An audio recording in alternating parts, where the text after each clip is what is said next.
towards Atmanirbhar Bharat.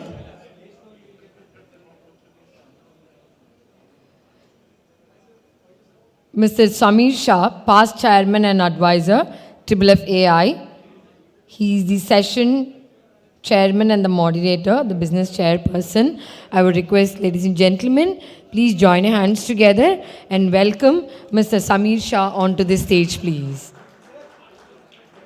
Samir J. Shah, logistician, educator, and author. More than 40 years of work experience in custom clearance, international freight forwarding, air cargo, sea cargo, and now logistic education. Past chairman, Triple AI, and WCO certificate and merit awardee. So thank you so much for joining with us, sir.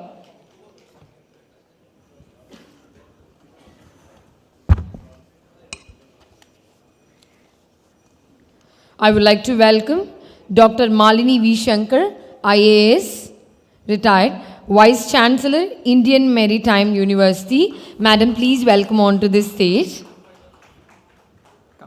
And I would like to welcome Mr. Neeraj Ambani, Group President, Supply Chain Reliance Industries Limited. So please welcome onto the dais. Now I would like to welcome Mr.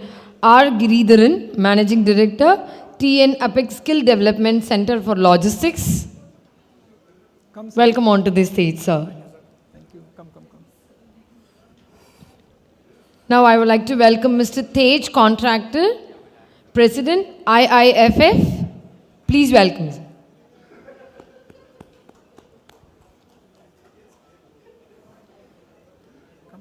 Now I welcome Dr. Neerav Thakur, Honorary Secretary, IIFF. Please welcome. Finally, I would like to welcome Mr. Karthik Pancholi, Vice Chairman, Triple AI, Office Bearer. Please welcome onto the stage. So, ladies and gentlemen, give a huge round of applause and let's start this session with your great energy. Thank you.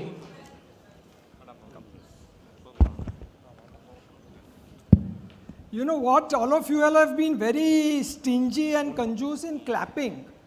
Least you all can do is clap.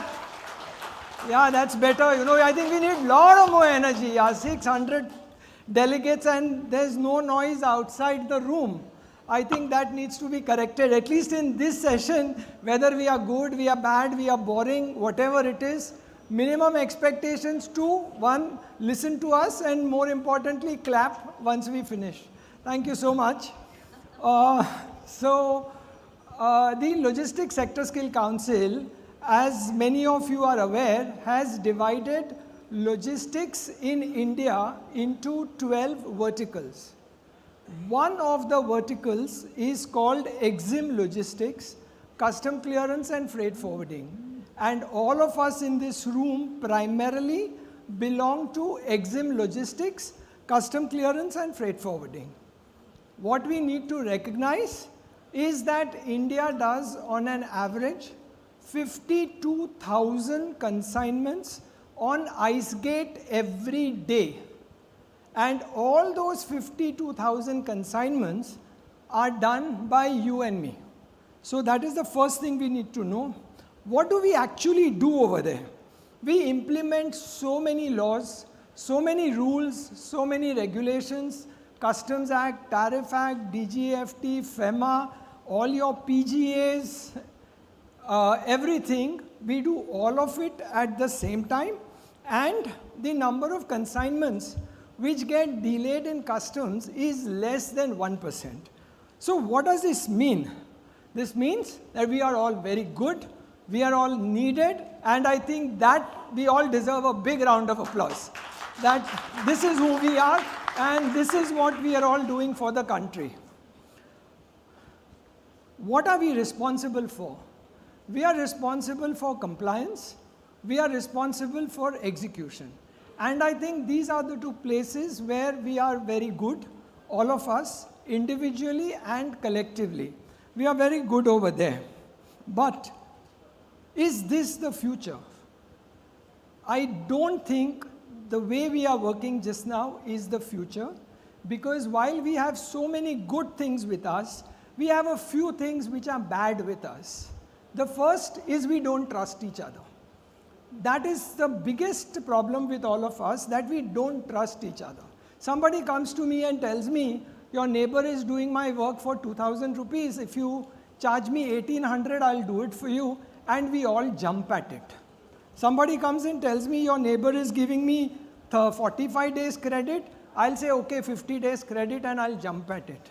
We never ask the person, hey, hang on. If he's doing it at 2,000, I will do it at 2,000 only, if not 2,100. If he's doing it at 45 days credit, I will do it at 45 or 40 days credit, but you recognize my ability. You recognize how good I am, and then talk about change. So that is one thing we need to really worry about. Another thing we need to worry about is that we've all worked through the last 2-3 decades where we all recognize that my agency is as good as the leader of my agency, that is as good as I am. But that is not the future. The future belongs to those companies who recognize that the ability of the company is equivalent to the ability of the junior most person working over there. So unless your data entry person understands what he or she is doing, understands compliance, understands execution, you're going to be in trouble. So future will belong, one, to those of us who learn to trust each other. We have to trust each other. For those who don't worry that what will happen if somebody else excels, we have to let other people excel. We have to encourage other people to work. We have to accept responsibility that we are leaders of our own companies, and the staff who are working with us can do better than us. If he had the entrepreneurial spirit or he had the managerial spirit, then only he is going to compete with you. But what about domain excellence? Domain excellence is something very different, and I think we all need to work on that.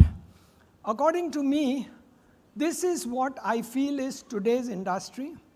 The solution is primarily skill and knowledge. There is no two opinions about it. And for that, I have a wonderful panel who's going to share with all of you their views on the whole thing. So a big round of applause for my panel. My first panelist is Dr. Malini Shankar. Many of us know her from her previous assignment, and she's been doing wonderful work at the India Maritime University right here in Chennai. We all need to be sensitive and understand supply chain, logistics, maritime, custom clearing, freight forwarding.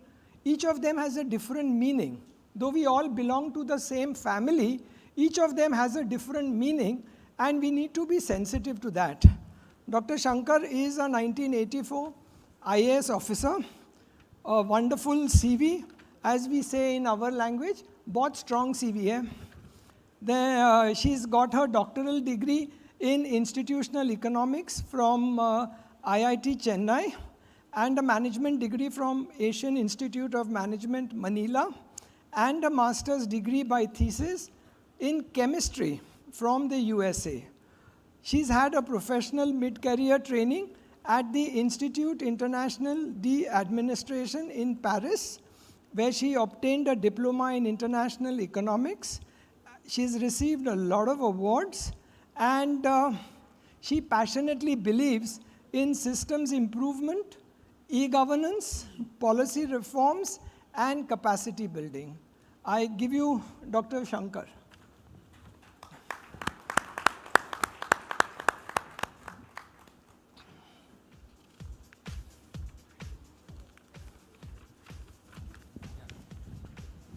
They must be here. It's already come. Yeah. It's already on. Can I use this to move it? Which one is next? Just this. Yeah. Good afternoon, everybody. At the outset, I would like to express how happy I am here to be here amidst you. I've met most of you very frequently while in Mumbai, and it's lovely to see the familiar faces here in Chennai. Welcome to Chennai. And also would like to thank the organizers, the FFAI, for remembering me and inviting me to share my thoughts in this August gathering. I've been asked to speak on a topic which is actually dry and will seem drier post-prandial session. So let me see, and there is, because we are running late, I will try to keep it as brief as possible. So the theme that's been given to me is research and logistics. You look at the Indian logistics sector, a little bit of the background. It's a $215 billion market, of which transportation is $150 billion, warehousing is $40 billion, and value-added services is about $25 billion. And going forward, by 2025, it is expected to grow to $320 billion. So that's what we are talking about, and I think the growth year on year is quite high. If you look at the World Bank Logistics Performance Index rankings, you look at that red arrow, we rank at number 42. So this can be viewed as, you know, the cup is half empty or half full, because if you look at the countries above us, they're all OECD countries or developed nations. But then look at China, it is in number 27, and there's no reason why we cannot aspire to move ahead with concerted efforts. So that's where we stand as of today. If you look at the logistics modal split between China, USA, EU, and India, you can see that India is majorly focused on roads. Europe is majorly, the transport is a lot on water, and USA is more, it's more evenly spread out, but China is still roads, but they're moving up on water also. So I will refer to the World Bank report for the 8 mega trends that we see in logistics. Logistics skill shortages. The report talks a lot about the skill shortages, and we'll come to that a little later. Restructuring global value chains. Supply risk and risk recovery, which means resilience, which we have seen a lot of during the pandemic in the last 2 years. Digital transformation of supply chains and their sustainability. That's a huge question today, sustainability. Then, of course, e-commerce that drive demand chains, logistics, property and infrastructure, and finally, I think collaborative business models. I think that goes back to what Mr. Shah said about trust with each other, collaborations. I will focus only on the skills training and research. So if you look at skill shortage, the report says that at the operational level, logistics is highly labor intensive. There are a lot of blue collar workers, and you know, primarily it refers to even truck drivers and warehouse operators and administrative clerks. And when I looked at this report and I asked the experts, they said, yes, this is a key factor and something which we don't look at, which looks like it is very peripheral. The World Bank study also showed that there's a shortage of qualified workforce due to low prestige associated with the jobs, low pay and poor working conditions, specifically refers to South Asia. The majority of the players in India in this sector also consist of family-owned business. They're very bottom-line focused and limited investment in training and upskilling. So the industry has to become more organized and technology-driven with innovative technologies like artificial intelligence, machine learning, blockchain, drones, robotics, that have to be deployed, and there has to be change in the level of skills if we are to be successful. So how do we address this? There are several steps which are already being taken. Apprenticeship-based knowledge transfer for graduates, and I'll speak about that a little towards the end. Training institutes, it recommends training institutes specifically for drivers and supervisors, good driving practices, loading, unloading, IT tools, etc. Then even for middle management, training in IT, rope in academia for industry players. Now these two initiatives are very interesting. One is by the Devi Ahilya Vishwavidyalaya, which has tied up with the Logistics Skills Council, and they are training 5,000 people every year, and this is primarily very, very useful and very indispensable for creating a hub. They're creating a hub in Madhya Pradesh, in a place called Bemla. So those are the kind of initiatives which will create these skilled personnel. And Flipkart is having its own supply chain operators academy where they give free courses so that the the entrants in the sector move up the value chain and acquire the required skills to move up the value chain. Now, world around, we talked about, there was one item in the slide which talked about restructuring of the supply chain itself. So you can see 9 countries, 12,000 kilometers, and this is, the railway line which goes past 9 countries. And very interesting, if you read about it, there were very many challenges, including, each country had its own railway structure. So you had narrow gauge, meter gauge, Russian gauge, all kinds of gauges. But they have put their heads together, and I believe that transporting, they go to a certain place and they have to shift from one gauge to another. So it requires a huge shift, which used to take more than a day, and now it takes just few hours. So there are challenges which are being overcome by looking at the entire supply chain logistics and restructuring it. This is one example, and the next example, of course, is more recent. This International North-South Transport Corridor, the genesis of this goes back to 2002-03, it's been talked about, but in the wake of this Russia-Ukraine war, this has actually been realized. So you look at, if you go from St. Petersburg down to Mumbai, it involves 4 countries, which is Russia, Azerbaijan, Iran, and India, 7,200 kilometers and multi-modal transport. And those of you who would like to read more about it, it's fascinating to see how it goes by rail, and then it goes by ship, then it goes back by road, and then rail, and then from Bandar Abbas to Mumbai by ship. Very fascinating, and it saves a lot of time. You look at the blue one. The blue line is the original route, which went all around the North Sea and came down the Mediterranean, whereas this cuts down a lot of time as well as distance. So a slide on the research areas. So broadly, it's in 4 boxes. One is the operations and technology. There needs to be a lot more research on sectoral studies like what logistics cost. Now, all of us have seen reports that the logistics cost in India is very high. It's estimated to be 14% of the total GDP, but that has been contested by several associations saying that it is only 9%. So is it 9% or 14%? It's a very rich field for doing studies and research to ensure that we all are on the same platform. And this requires a lot of data so that you can have evidence-based policy. Very often policies are ad hoc, but if you have data and you have evidence, you can have more robust policies. You also have the technical part of the research of the operations, which is rail axle load and ICE engines and tires, which improve the efficiency of the logistics transportation. On the right-hand side is the technology part of it, the AI, ML, blockchain, and drones, and metaverse.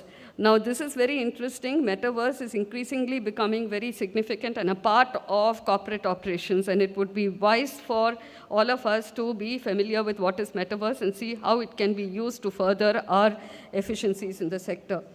And then we come to the policy, the top box and the bottom box, which is, what kind of policies do you need to promote EV trucks, alternate fuels, PPP frameworks, multimodal logistics, and of course, a more practical single window clearances. This is what the industry looks for all the time, and softer reforms, which are the low-hanging fruits. So these are some of the research areas, and I'll come to the last slide, which is, what is the university doing about all this?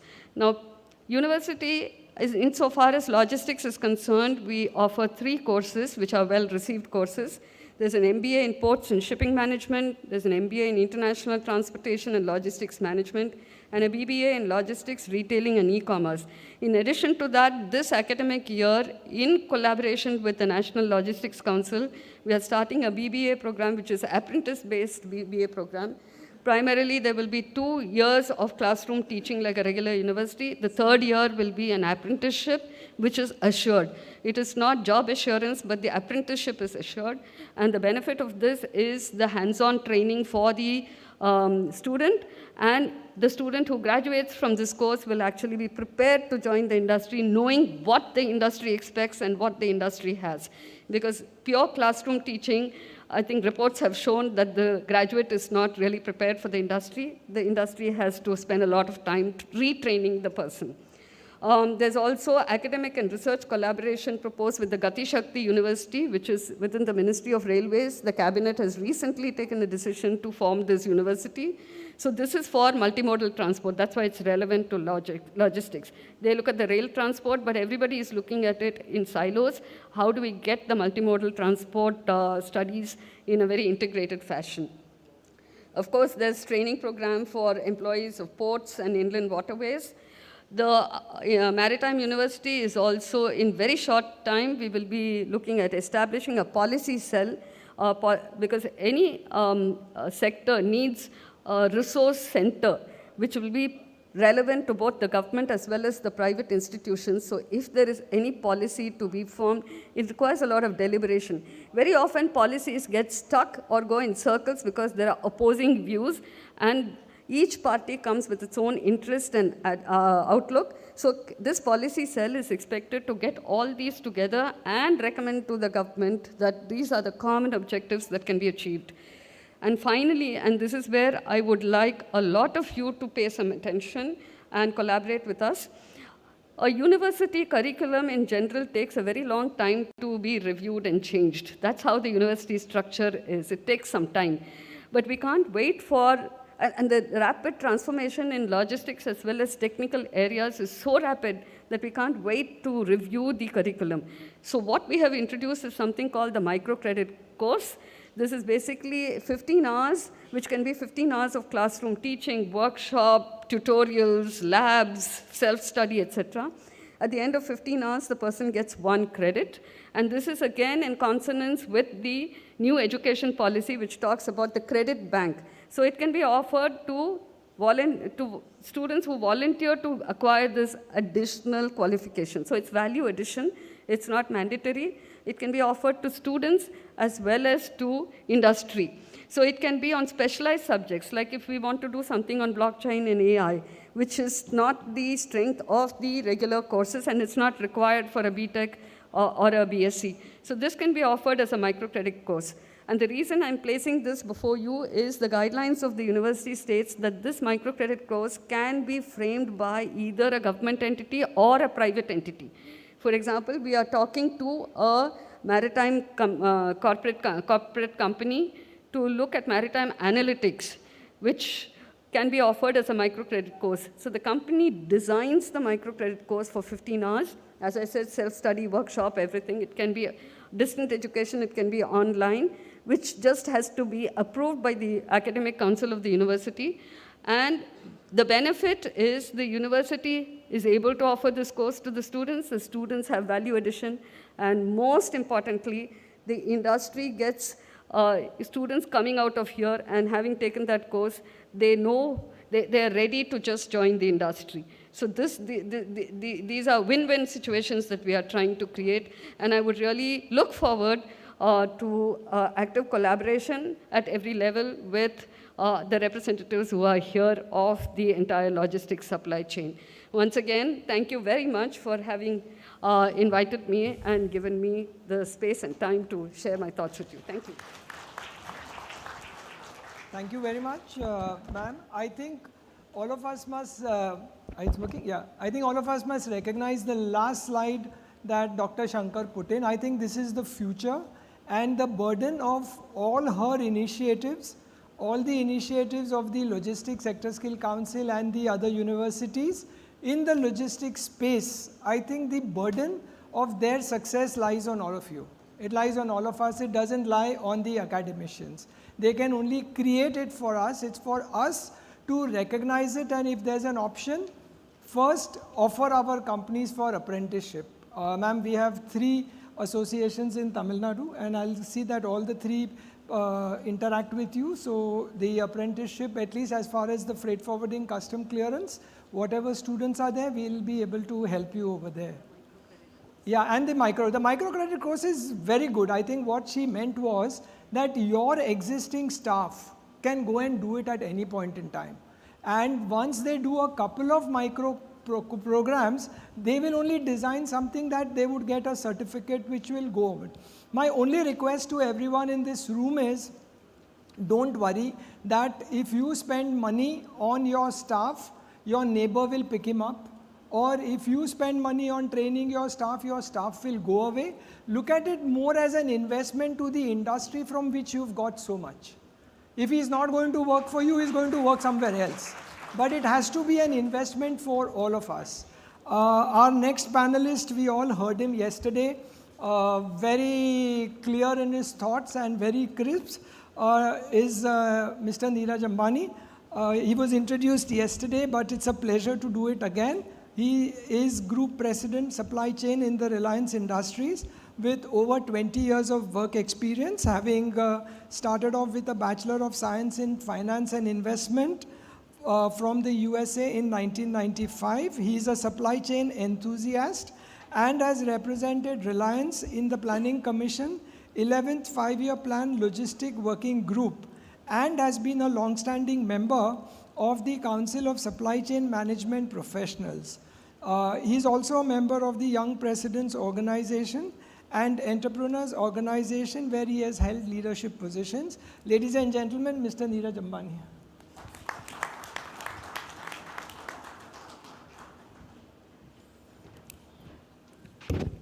Warm welcome, and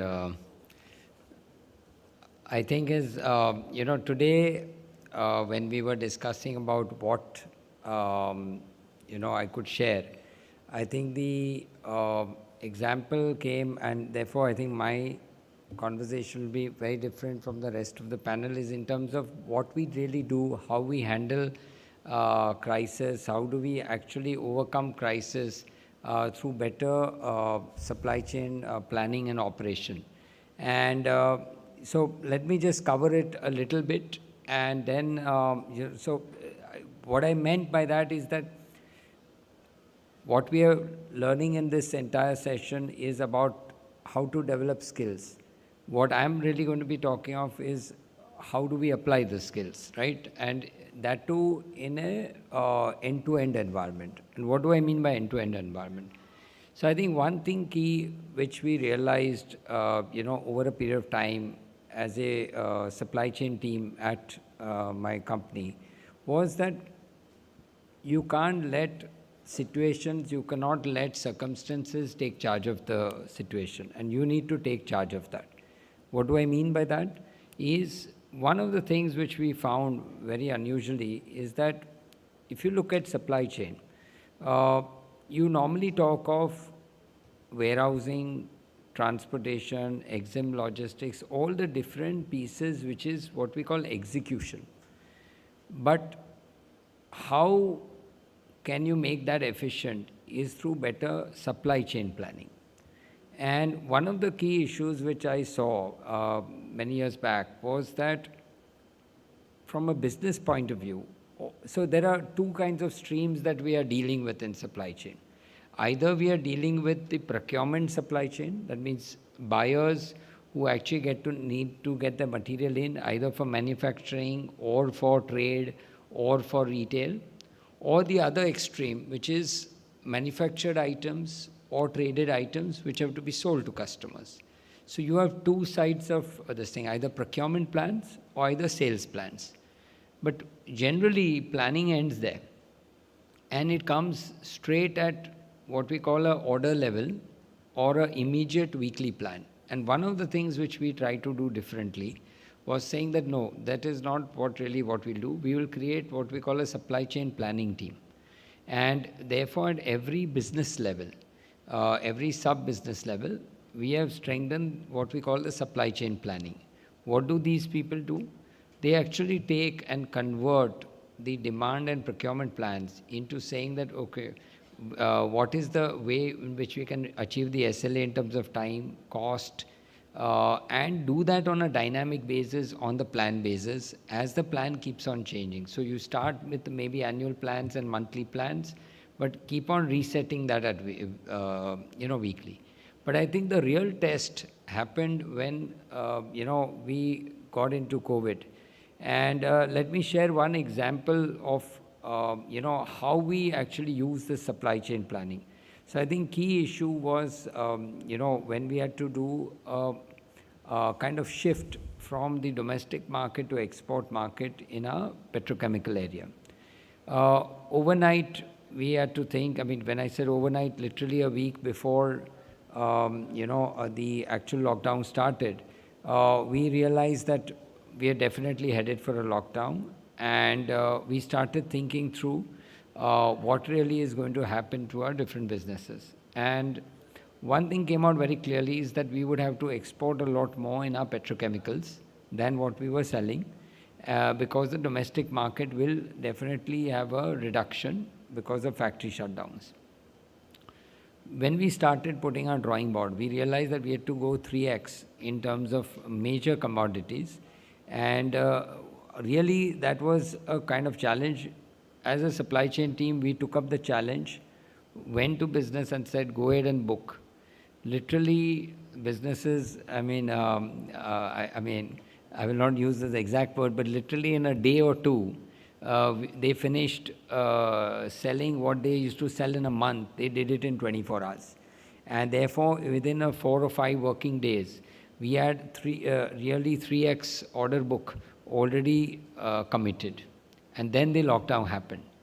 We all know in the entire EXIM trade what really happened, that the import consignments started coming in, they got stuck at the ports, there were no empty containers. And at that point of time, we had to do 3x the volume. And that was a big, big challenge. But this kind of detailed level of supply chain planning made us granular in the sense of saying, okay, fine, which product requires 20-footer, 40-footer, which ports we will need. And we went down to each level. So one thing which we did was we took each and every stakeholder into the planning exercise. That means our customs house agents were there, our shipping lines were there, our transporters were there, the ports, we also went down to see how much could the port also load or unload, keeping in mind the yard constraints in mind. And once we did that, we realized that, okay, let's give exact targets. And when we got into containers, I think that was the biggest challenge which we had. We needed a huge number of containers, and on 17th or 18th of March, we realized that by 15th of April, we'll run out of containers, not only in India, in Colombo and Middle East. That means if you take all these 3 markets, there was not enough containers to take us through 15th of April. We went to a partner shipping line, Maersk, and this is something which, when I was speaking to our forwarding community here, I think what they found very different, because normally the shippers will come to you to solve, but when this kind of extent of a gap was there, and the gap was what? It was around 9,000 containers, 40-footers. And when we had to do that, we went on a take-or-pay basis. We went to Maersk and we said, we want 9,000 containers. We will pay for the transshipment from Europe or wherever you want. And we will, you get us those containers. Within 48 hours, and this is a point, nobody in the world, no shipping line or no shipper had ever chartered a container ship ever. And we did that. Within 48 hours, it got signed on an oral contract. And within the 7 days, or like 3 to 4 days after that, the first ship started moving. And we got those 6,000 containers by the time the inbound situation opened, India started opening up. But that 6,000 containers enabled us to keep going. But what really helped was the kind of detailed planning. I mean, we have our customs agents and partners out here. They can tell you, we went down to, on a lighter note, to whether even the printer will be able to handle the volume of printing, of e-bills, because we were already on digital BLs. And, so we went down, we provided housing, we provided food, we provided truckers, we created facilities for the transporters at the at our plants. And this is when we had a situation of no COVID policy, no entry and no exit policy at our trucks plants. And this kind of detailed planning enabled us to overcome that kind of thing. And therefore, what is the learning, or what is the kind of thing I would want to share with regards to the current topic? I think we give a lot of importance to execution skills. But we need to realize that in every piece of execution, that there is also planning, and therefore, and it is not, and again, see, let me again just be very, very clear. I am not at all saying that please ask the people who know operations to not do planning and get, engineers or get planners. No. In fact, I say the other way around. It is the people who actually do ground operations, they themselves only can plan better. And that is the key issue. But we need to give them the confidence, we need to give them the skills to say that, okay, you know what really happens on a yard to load containers. Now you have that experience. You have the experience of how customers stuff containers. You know how you get through the entire documentation or EDI for customs. Now you use that data and come into the planning. One thing which you will always find in a Reliance supply chain is that whether you are in operations, whether you are in planning or whether you're in procurement, unless you start from operations, we don't hire you. That means unless you've actually dirtied your hands, you will not get hired. And therefore, my point is only one thing, that focus in your companies on actually redesigning the process, on putting planning as a key part of your organization. Even if it's a 5-person organization or a 50-person organization, planning is required. Somebody needs to do that. If you can plan your resources well, you can do multifold of execution. We did not hire any more leaders. We hired definitely more resources. But it is, and the same team actually sat and did. And within 1 week, when we finished the planning exercise, at the end of that, from the next Monday onwards, it only required 1 hour review a day to get that done, because you were tracking your plan versus actuals. So I think that's the key issue which I want to say, is that, let's look at all kinds of skills that we need to look at in our organizations. But one of the key ones which I would want to say is, how do you increase your efficiency of your current team?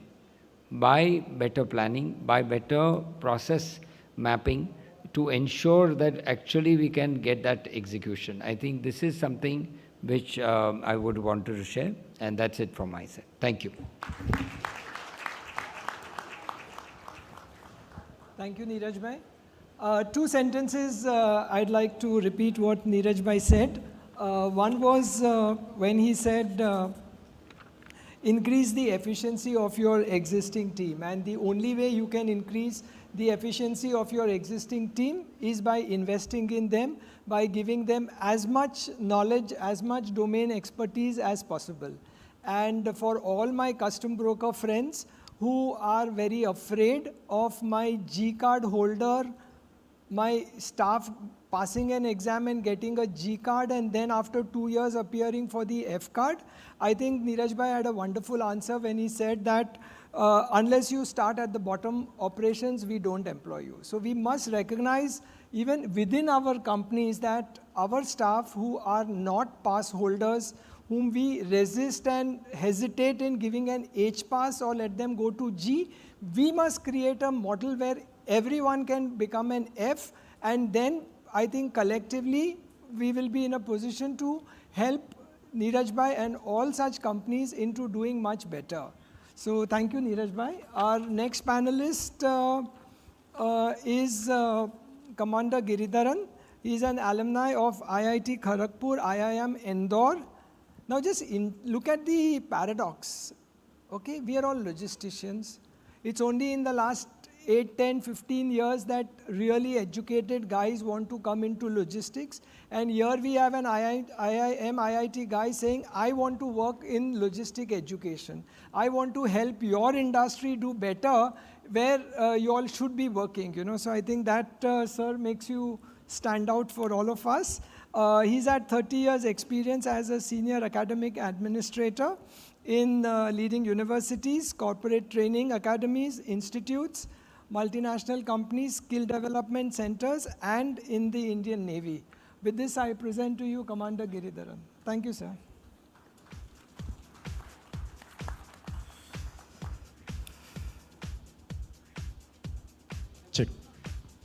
It's working. Thank you, Swami sir. In fact, good evening. It is supposed to be working. Yeah. It's my great honor to be amongst this August gathering. In fact, like as he has mentioned, I'll move it there. Podium is on. Hand mic is.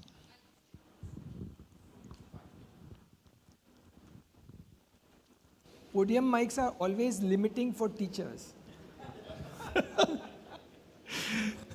In fact, I feel a bit formal standing out in the podium because the audience can't see my legs shivering. And I would like that is the reason I wanted to have the hand mic. Nevertheless, it's fine. I thought I can be a bit more informal. Thanks for the wonderful introduction. In fact, this gathering has brought in, I had met him almost a couple of years back in Ahmedabad. Wonderful setup. And I could meet all my old friends. In fact, it's an honor to be in this August gathering. And I just wanted to share my journey in the last 12 years. Of course, 25 years I was in the Navy. That was a different avatar of mine. Last 10 years, 12 years has been in the skilling ecosystem, and that has really opened up my eyes and vision and radar range. Being, as you say, an academician, a trainer, this skill ecosystem is a different beast altogether. So that gave me an insight into what best can be done and how best the defense system can be brought into this skill ecosystem. Can I have the next slide, please, sir?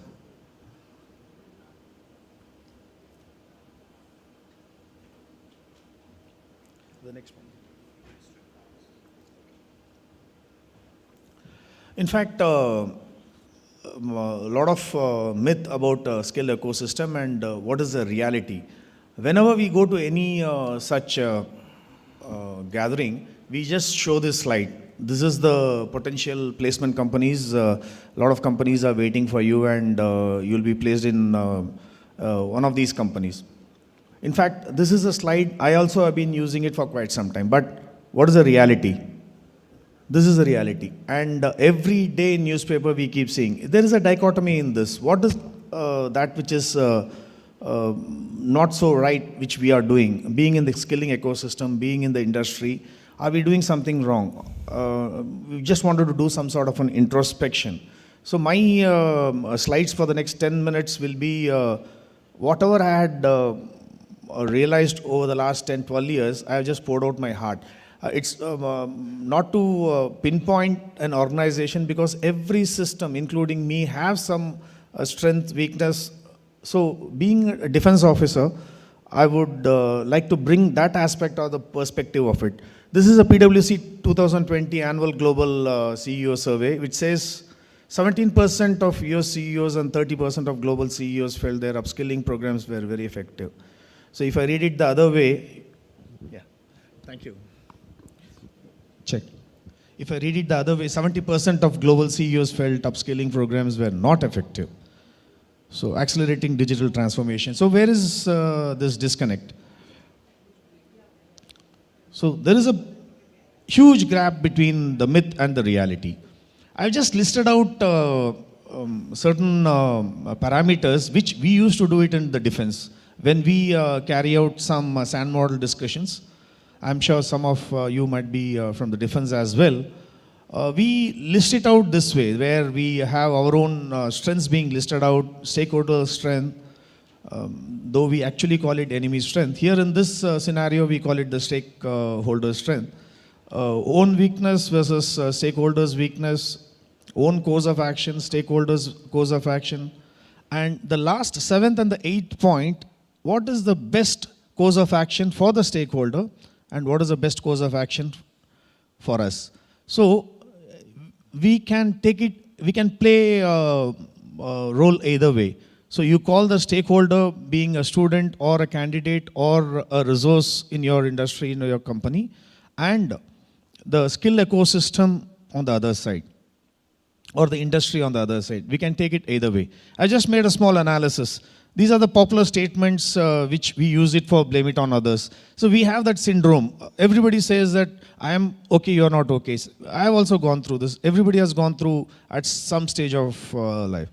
So we say when the student or the candidate comes to the industry, the student is not industry ready. He is very poor in his subject, KSA, upbringing is bad. You must have heard of or you must have used these phrases time and again. And the student also wants job next door, which you all must have realized. And he is not interested in enrolling in any of the online programs, even if it is free. Samisa sir has good experience in this. I have also tried it out. I roll out free programs, no takers.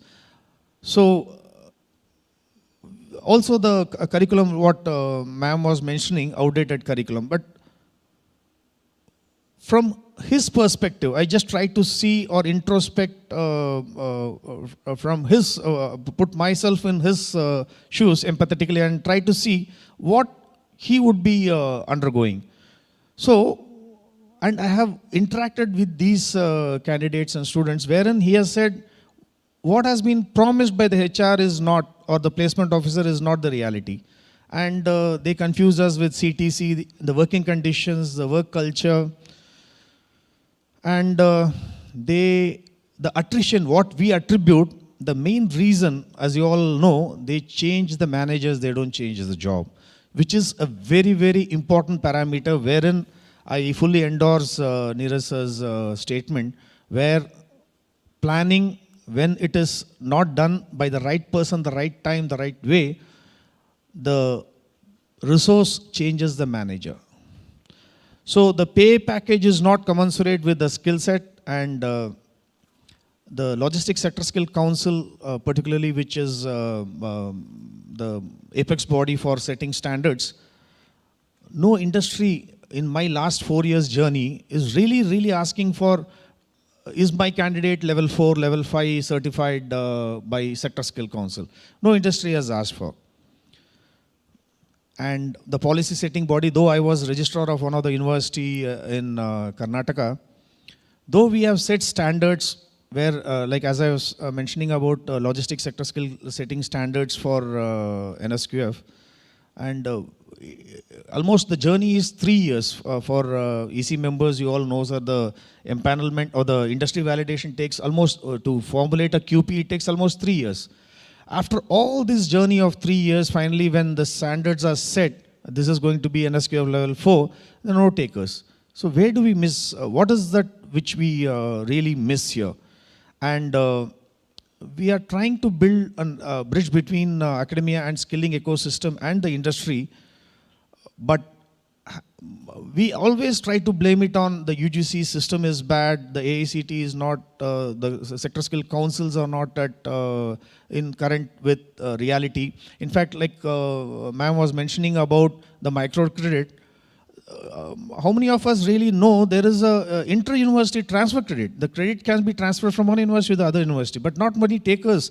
This is UGC's vision long back. None of us are aware. Nobody wants to take it. Though the policy is in place, nobody wants to really bail the cat.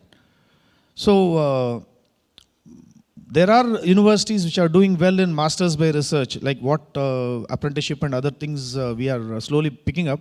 This is an old concept of masters by research, liberal arts. How many universities have this masters by research, wherein there are no classes, everything is by problem statement, which we keep talking about. In Singapore it happens, in Europe and UK it happens, but why it's not happening here? Though some universities in India have that facility, not many takers.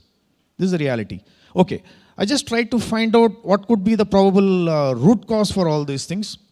Okay, we always make an attempt, and the attempt is effort oriented and not result oriented. We are only interested in the effort being put in. Does it translate into a meaningful result? Problem-based learning, again, just I mentioned, are we getting into that? Is that the cause?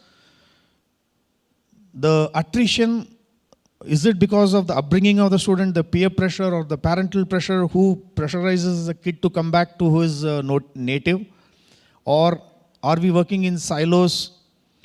So everything is person driven, as you all might have understood, realized. The moment that particular person goes from that particular seat, the entire thing changes. There is no process driven.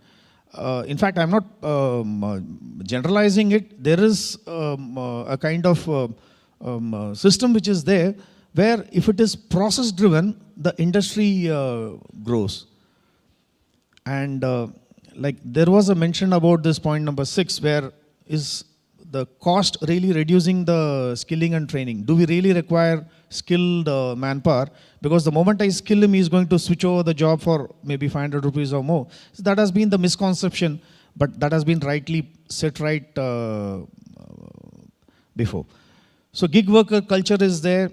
The seasonality pattern, which people don't want. The Diwali sales, the e-commerce picks up.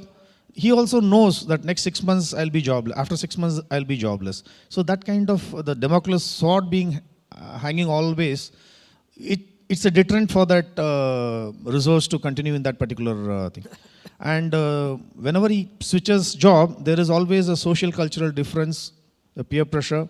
I just listed, the list is endless. Seasonality, quality of faculties, we blame it on the universities, industry, it blames it on the faculties, the product which comes from the university is not of good quality.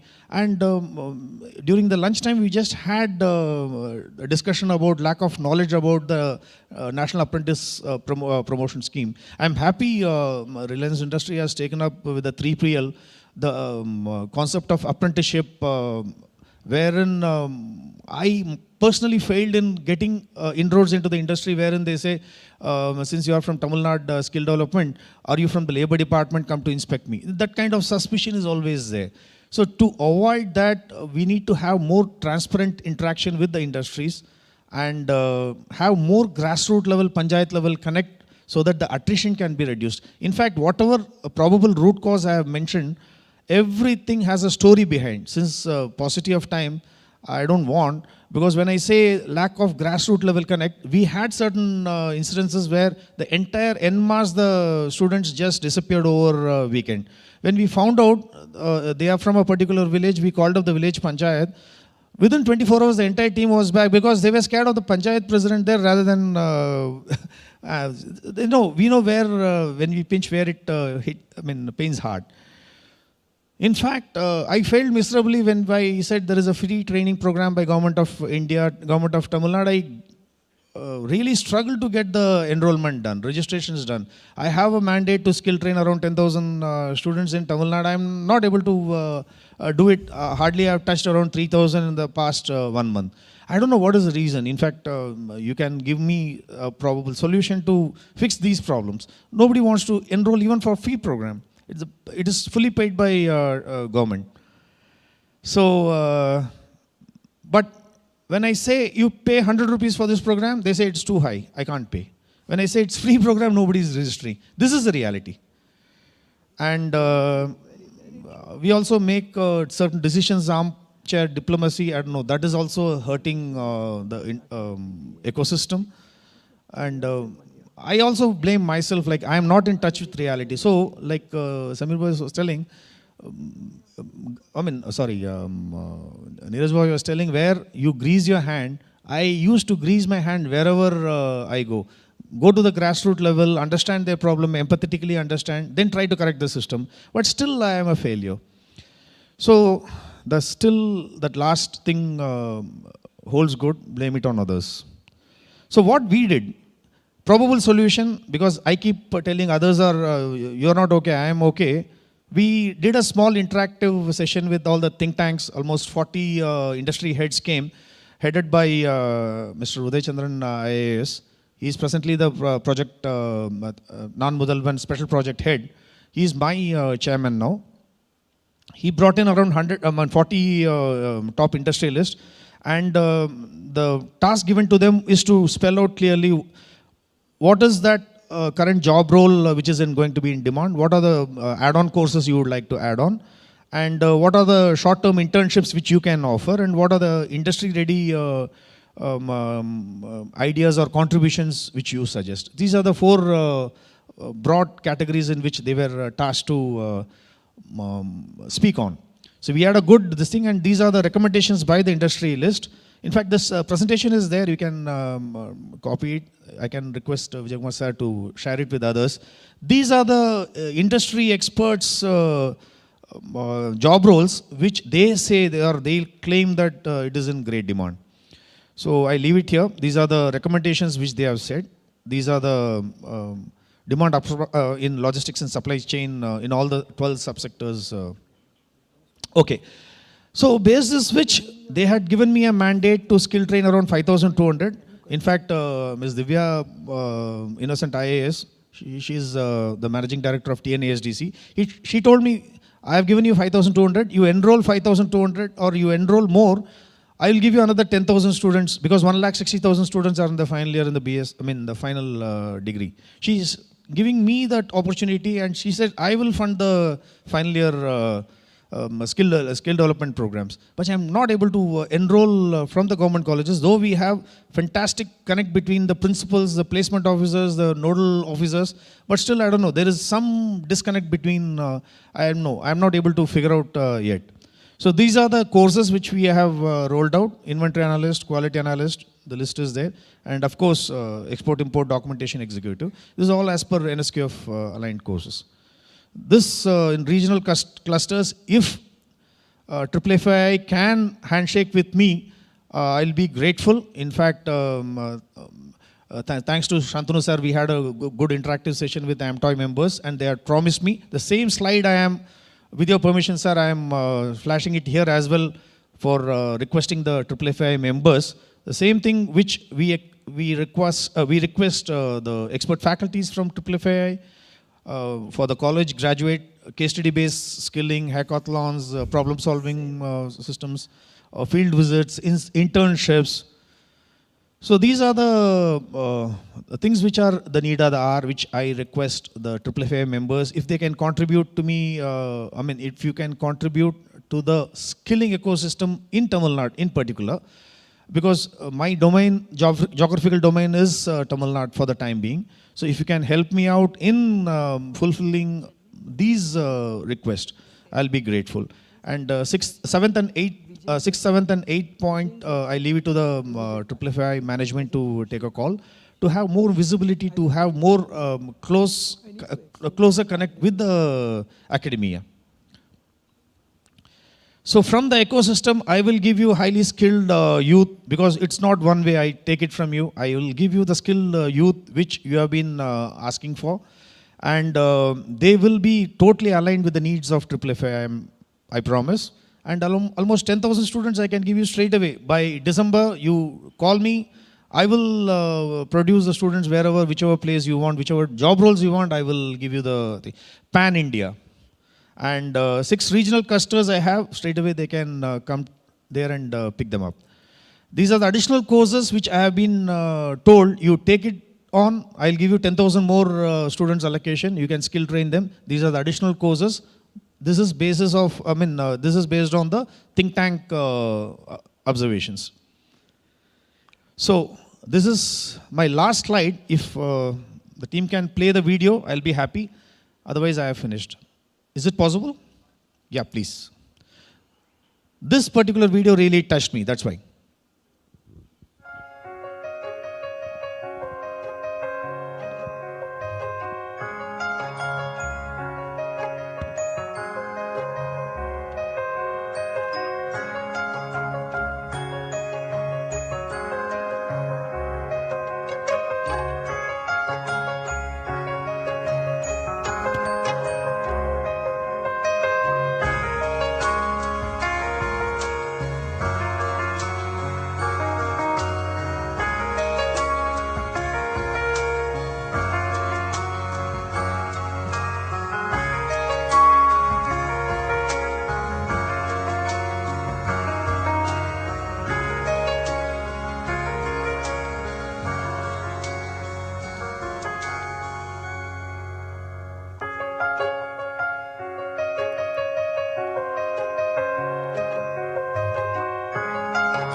Thank you so much for patience.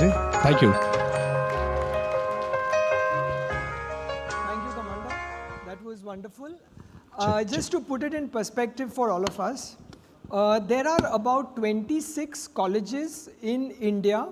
Concentration, of course, is Tamil Nadu, but there are about 26 colleges in India which offer an undergraduate program in logistics.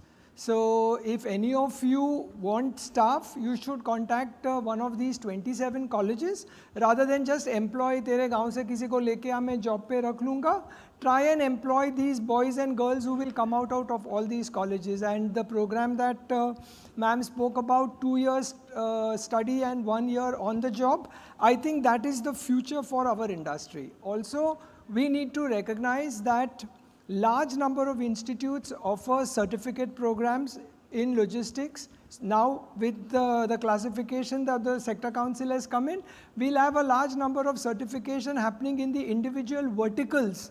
So that should also help you in identifying people and encouraging the average parent to think that yes, my ward can make a career in logistics. Now we've seen what the university is doing. We've also seen what one of the state sector council institutes are doing. I'd also like to invite most of you over here. We have I think we have about 11 councils of the type that Tamil Nadu has in different states. Please reach out to your state council, go and offer logistics as a probable vertical, offer your services over there. I'm sure collectively it's our responsibility, as I say, that like the IT industry, we should be a self-help industry, at least as far as our manpower requirements are concerned. You know, we only need to create our future workforce rather than depend on somebody else. And now something very close to all of us is the Indian Institute of Freight Forwarders. All of you have heard of it. It's a wonderful program, and we have two of our young colleagues over here who are running the institute, Tej Contractor and Dr. Thakkar. I am not taking the liberty of introducing them because they are our own and everyone knows them. Please come.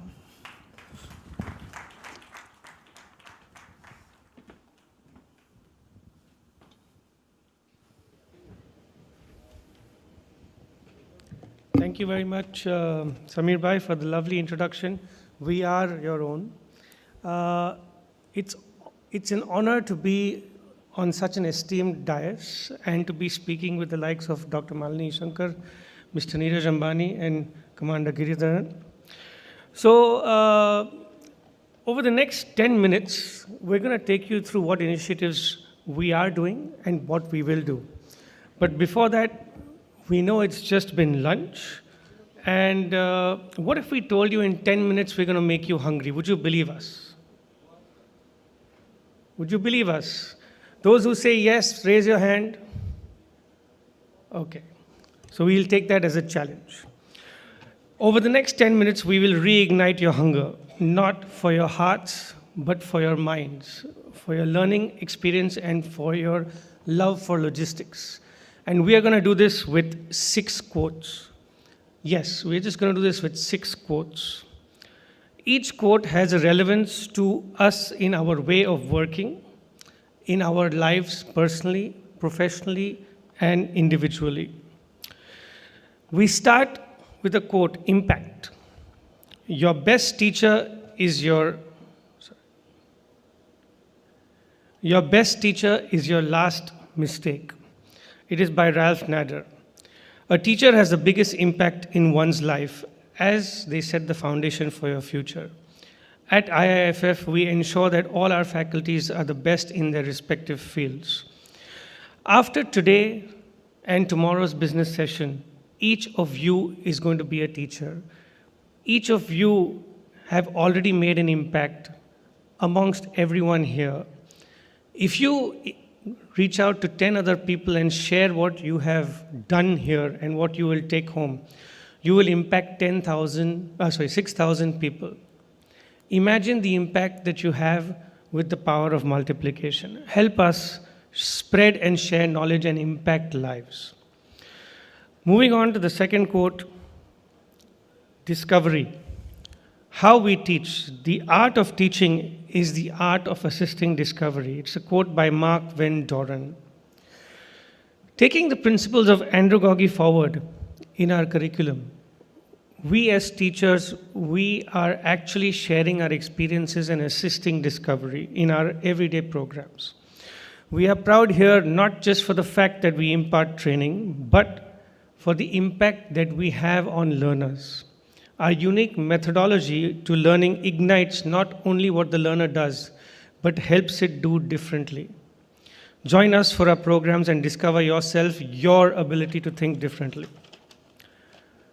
Moving to the third quote, and something that's very near and dear to us every day, and Samir Bhai just mentioned it in one of the precursors. Education costs money, but then so does ignorance. It's a quote by Klaus Moser, and I hold this very, very dear, not only to my heart, but I'm sure it's dear to every one of yours. The importance of education is highlighted to us ever since we are young. As a parent, we strive to put our children in the best schools and best colleges. We are in an industry where the cost of a mistake is very expensive, and we realize the value of learning after paying a hefty price. Let us help you insure yourself from such risks. Moving further, in one of our virtues is direction. A good teacher is like a candle. It consumes itself to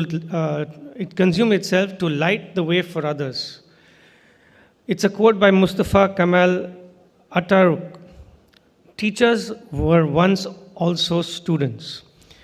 I wish to dedicate this quote to our Honorable Chairman, Sri Shankar Shinde. He has constantly and continues to be a guiding light for us. I have the pleasure now to introduce you the current team of IIFF. Most of you would already be familiar with our Honorable Chairman Shankar Shinde, our Honorary Secretary Shri Vinod Sharma, our Treasurer Sudhirji, and my colleague Nirav and I. We all speak here about formal and institutional training. We've had some very interesting sessions. India's importance as an emerging economy is no secret anymore. With a stable and attractive business and political environment, we have the world's attention as an investment destination. Our Honorable Minister Sonowalji earlier today shared our Honorable Prime Minister's vision of making India a $5 trillion economy. This will lead to commerce, jobs, and provide more opportunities for our growth. IIFF is tasked to providing training in the logistics industry to enable new entrants to enter our industry, and also have the industry have fresh talent and skilled individuals. The origin of training in this institution is not new. It's close to 2 decades old.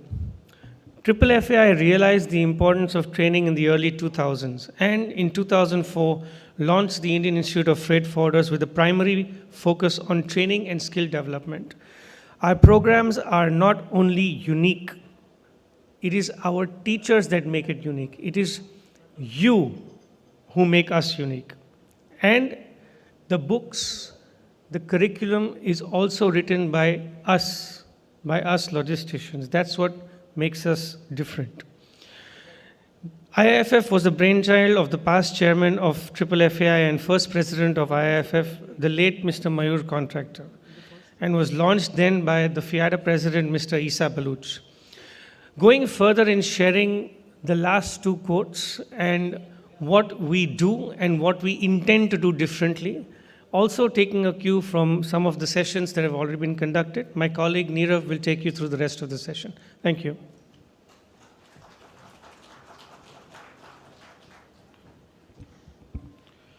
Good afternoon. Thank you, Tej. And thank you, moderator Samir Shah ji and fellow speakers here. I'm excited to announce, because there's been a lot of skill development initiatives taken by IIFF in the last year. Let me take you further with the plans.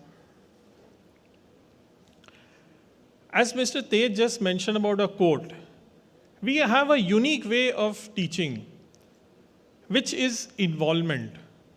Tell me and I forget, teach me and I'll remember, but if you involve me, and I will learn. So taking this forward with this quote from Mr. Benjamin Franklin, let me take you to our course. This is our flagship course at IIFF, which is the IIFF FIATA Diploma course. It's an 300-hour plus course and which is certified and recognized globally. We are already conducting this and we will be soon launching our 18th batch. Here, the unique part is that our faculty members are basically from the industry with 20 plus years of experience. I'll skip a couple of slides here to the paucity of time. The importance of this course is that it is validated every 4 years and we spend more than 100 man-hours in updating it. It has to be verified and validated by FIATA and that's when we'll be able to conduct this course. And it has already been done since 2004. In the current year, we have already submitted for revalidation and we are expecting this to be done in September and then we will be continuing with the next batch as well.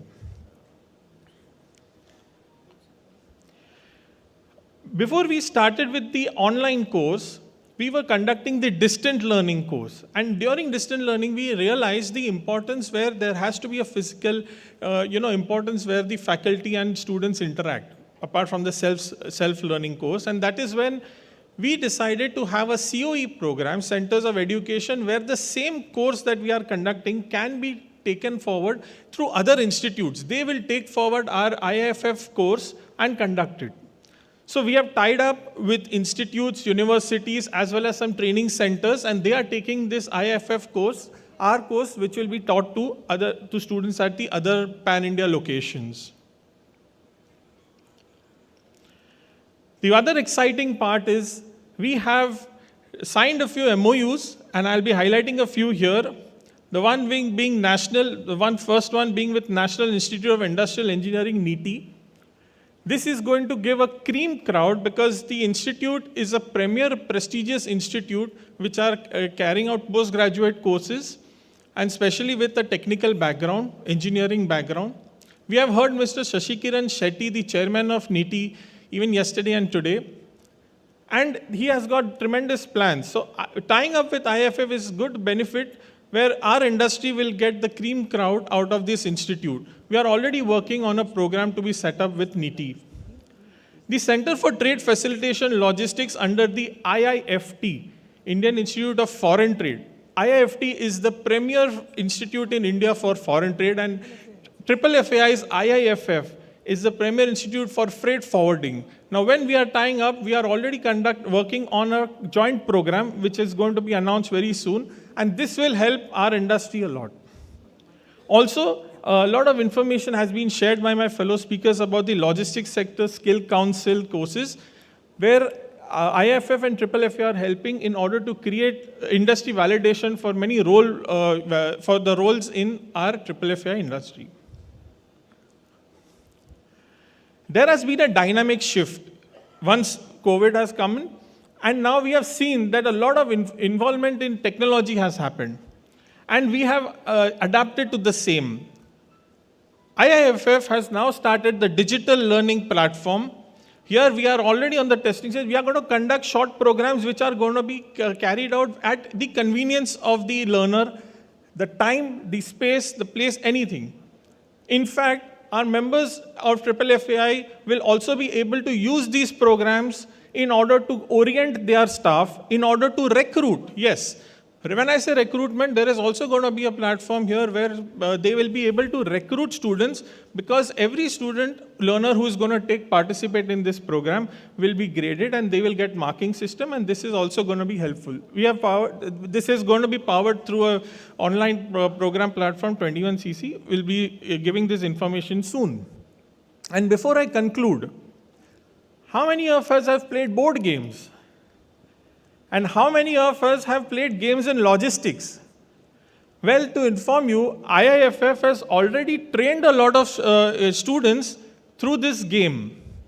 Here, all the concepts which comes in terms of logistics, you talk about multimodal transport, decision as to which transport to be used, as well as the sustainability, cheapest, and the best mode of transport. Yes, we are also teaching carbon credits here, as well as the concept of reverse logistics. This is a new concept of gamification, and this is really the next step that we are taking in terms of teaching. A very interesting and fun way is all as we learn as we play with IIFF. So I conclude with our quote: training is the necessity of life, which has been cited by late Mr. Mayur C. Contractor, the first president of IIFF. Thank you very much for your time, everyone. Thank you, Nirav and Tej. I think now I need to tell the future organizers of the FFAI conventions that from the next time we won't have these skilling sessions and IIFF, because I think right from 2003, 2004, we've been pleading with all our members that please support training, please support IIFF. So if we don't see a great this thing, you all will be fortunate that in the next convention we won't have a skilling session, right? So please help us. These two guys are doing a wonderful job. I'd like to request Karthik Bhai to thank all of us and close the session. And these guys are completely future ready. So whatever are your expectations from wherever in the country, IIFF will be able to meet with those requirements. Thank you, Samir Bhai, for such wonderful session you moderated. First, on behalf of FFAI family, I thank all of the dignitaries there on the dais. Dr. Malini, you have provided wonderful information about the future generation. When I was going through your presentation, it flicks in my mind that why it was not there when I was in our college days, why those kind of options was not there. Definitely, the future of the logistic industry is bright through such kind of options which they have nowadays.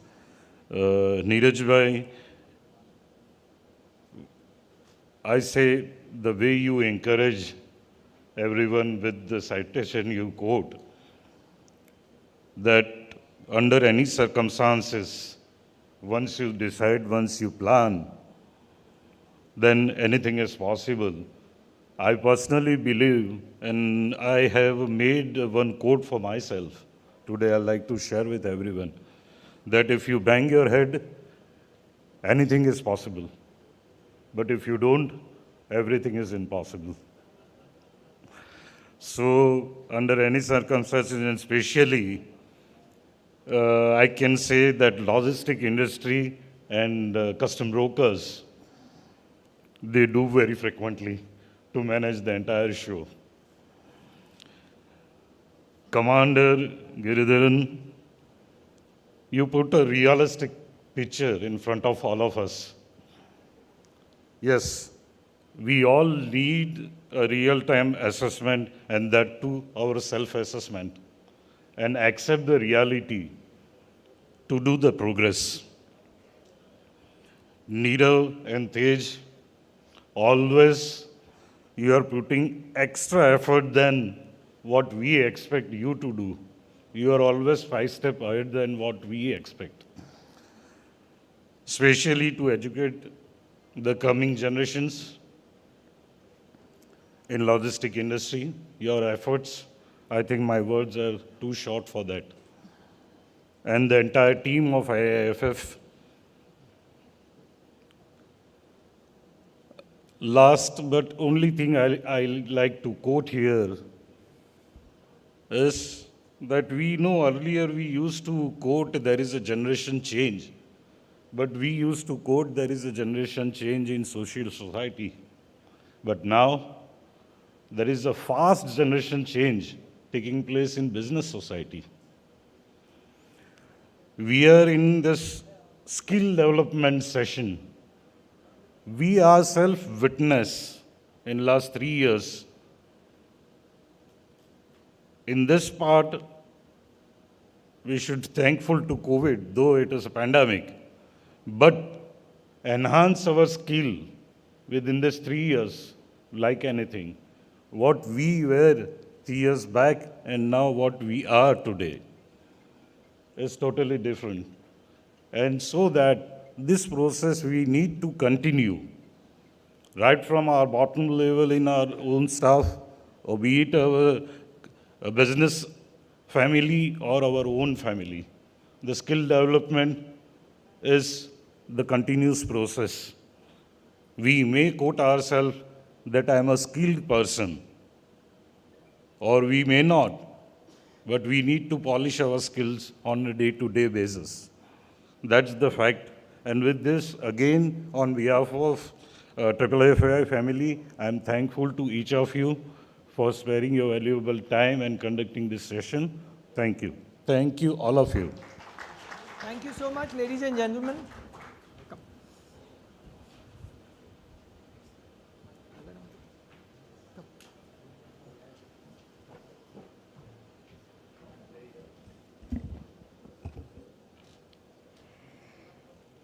Thank you so much, dignitaries. It was a wonderful session. Thank you so much. I request Mr. Shankar Shinde to present a memento of our appreciation to Samir Shah. Can we give a round of applause?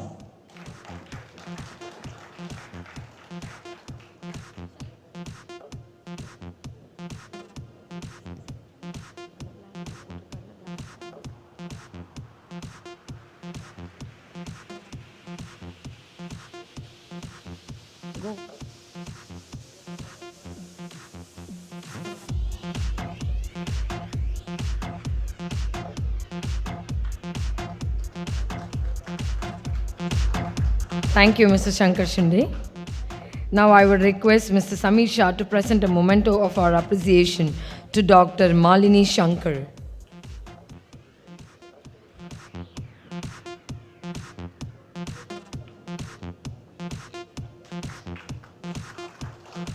Thank you, ma'am, for your valuable time. And I would request Mr. Samir Shah to present a memento of our appreciation to Mr. Neeraj Ambani.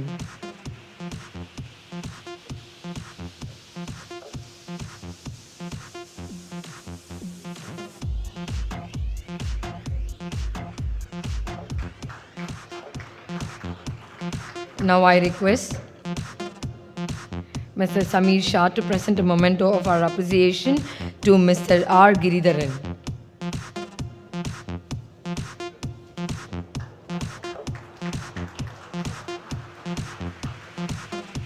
Thank you so much once again. So let's give a big round of applause to all the dignitaries. Thank you for the lovely session. Thank you.